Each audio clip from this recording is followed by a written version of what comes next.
तेल अवीव पर हूती के ड्रोन अटैक के बाद इजराइल ने यमन के हूती के सैन्य अड्डे पर अभी तक का सबसे बड़ा हमला किया।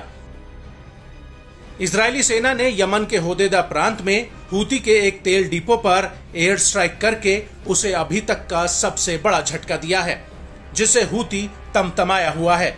मीडिया रिपोर्ट्स के मुताबिक इजराइल के इस हमले में 6 लोग मारे गए हैं, जबकि 80 से ज्यादा लोग घायल भी हुए हैं।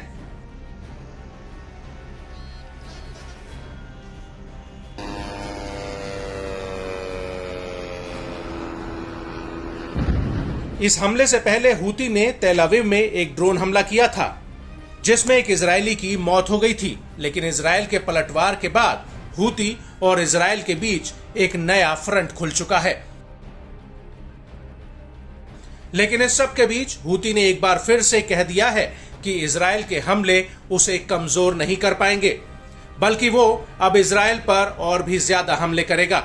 इसको लेकर हूती के नेता अब्दुल मलिक अल हूती ने अपने एक संबोधन में बड़ा बयान दिया है। अल हूती ने कहा कि यमन की जनता इजरायली दुश्मन से सीधे भिड़ने के लिए तैयार है और वो दृढ़ और बहादुर लोग हैं। अल हूती ने अपने बयान में आगे कहा कि इस हमले से इजराइल को कोई फायदा नहीं होगा और ना ही ये हूती द्वारा किए जाने वाले हमलों को रोक पाएगा।